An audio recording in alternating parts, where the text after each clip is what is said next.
J'en suis conscient, il y a pas mal de supporters qui sont contre le retour de Neymar au Barça, et je trouve ça plutôt respectable, surtout au vu des événements que je vais vous expliquer dans la suite de la vidéo. Malgré tout, il fait chaque été l'objet de rumeurs au FC Barcelone pour un retour et donc préparer l'après-Messi. Ce qu'on sait actuellement, c'est que Neymar a un contrat avec le PSG jusqu'à l'été 2022, qu'il n'a pas encore prolongé, et donc que cet été il pourrait quitter le PSG s'il refuse de prolonger, puisque s'il refuse de prolonger et que Paris le force à rester jusqu'en 2021, en 2021 il partirait au rabais logiquement. En plus de cela, il aurait déjà 29 ans et demi et ça c'est pas négligeable.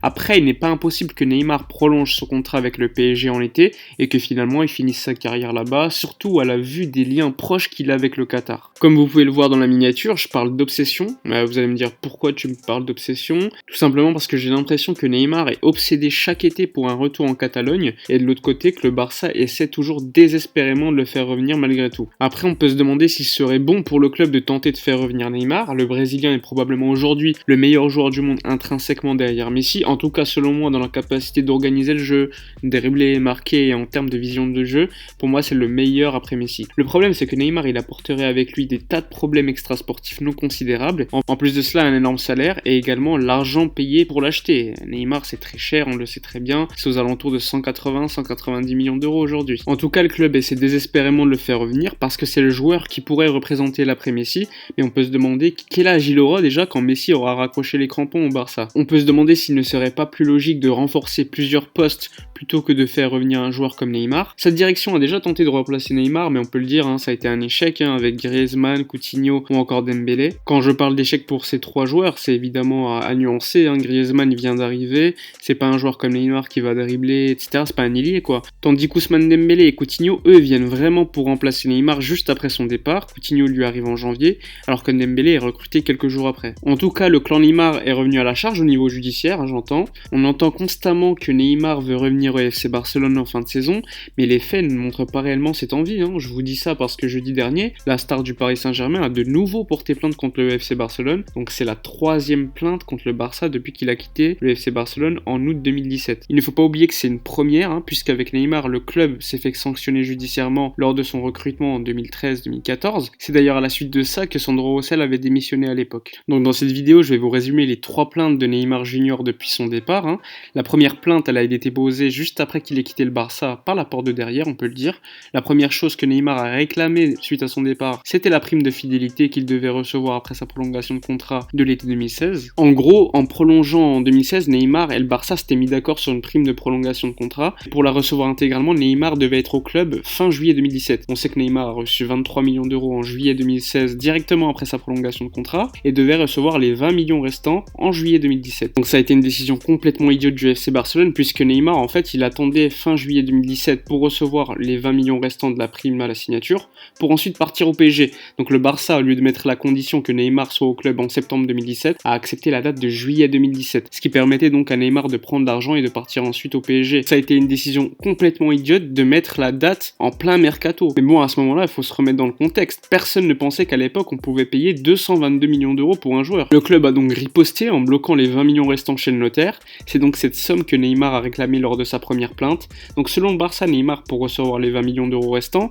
il devait rester au club jusqu'à la fin de son contrat signé en 2016, donc c'est-à-dire jusqu'en 2022. Donc le Barça a contre-attaqué au niveau judiciaire contre le clan Neymar et a réclamé 75 millions d'euros. Donc voilà pour les premières plaintes déposées. Vous pouvez pas dire donc que les relations entre le FC Barcelone et Neymar soient cordiales. Mais bon, à mon avis, ça voulait rien dire. Comme le père de Neymar l'a dit, le football c'est surtout du business et dès qu'il y a de l'argent en jeu, ils peuvent se mettre d'accord. Ensuite, il y a eu la seconde plainte de Neymar à l'encontre du FC Barcelone qui est intervenue en décembre 2019. Donc Neymar accusait le Barça d'avoir agi avec mauvaise foi absolue. En décembre dernier, le journal El Mundo a annoncé donc que Neymar avait dénoncé le Barça pour le non-paiement d'une partie de son salaire lors de son départ pour le PSG en été 2017 et il réclamait donc un montant de 3,5 millions d'euros. Et pour finir, il y a eu une troisième plainte de Neymar contre le Barça. Donc comme le rapporte une nouvelle fois le journal El Mundo, qui est quand même un journal très sérieux en Espagne, c'est d'ailleurs eux qui avaient fait fuiter l'affaire de la négociation entre le Barça et Griezmann dès le mois de mars 2019. Le journal déclare donc que Neymar réclame aujourd'hui à l'entité Blaugrana 6,5 millions d'euros, puisque c'est la somme qu'il a dû payer à la fiscalité espagnole après son départ.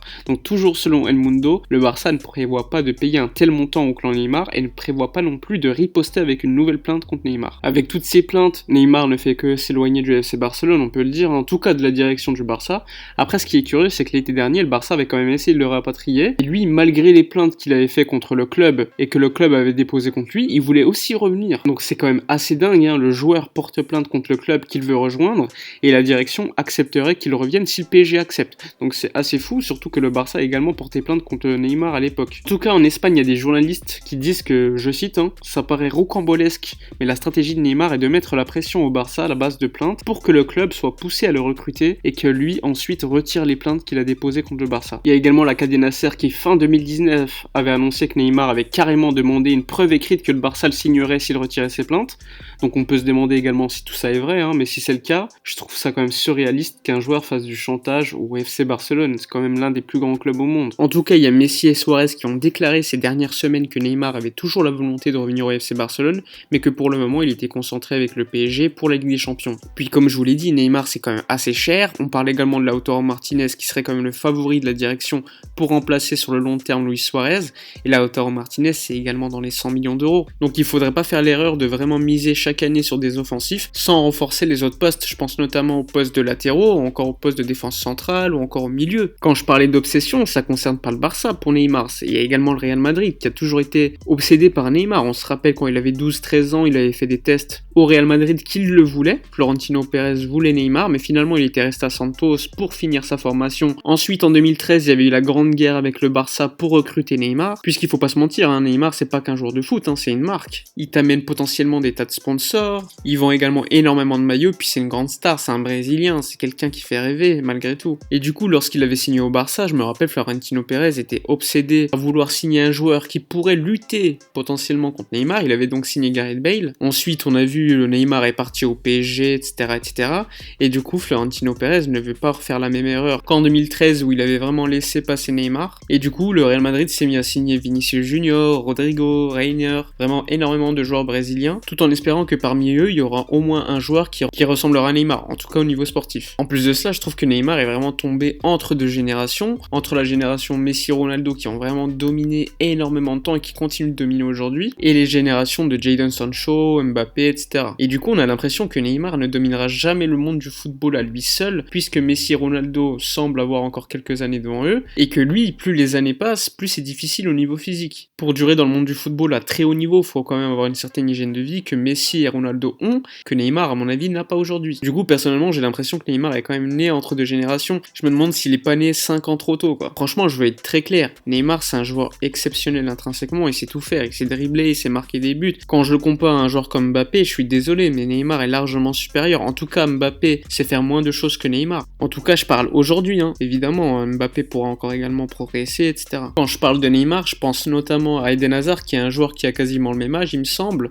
qui lui également est un bon dribbleur, mais lui n'a pas le talent de Neymar face au but. Enfin bref, pour en revenir au Barça, quand on sait qu'on a des joueurs comme Griezmann ou encore Dembélé qui à mon avis lui sera difficile à vendre, on peut se demander si le retour de Neymar serait adéquat. Je l'ai déjà dit, on a besoin d'ailiers fiables et Neymar est un joueur exceptionnel qui a tout pour être cet ailier fiable. Mais le problème du Barça, c'est qu'on accumule les joueurs offensifs chaque année sans aucune logique. Il faudrait limite reconstruire toute l'attaque pour avoir une attaque complémentaire en matière de profil. Enfin bref, c'est la fin de la vidéo. N'hésitez pas donc de commenter et de donner votre avis concernant la vidéo. Si vous pensez que Neymar devrait revenir au Barça ou non. Si vous pensez comme moi que Neymar ne deviendra jamais le numéro 1 au monde, même si c'est un joueur exceptionnel. N'hésitez pas également à vous abonner à cette nouvelle chaîne YouTube. Je l'ai expliqué, j'ai changé de chaîne YouTube. N'oubliez pas également de liker la vidéo et également de la partager. Moi je vous dis à bientôt, donc à la prochaine et d'ici là portez-vous bien.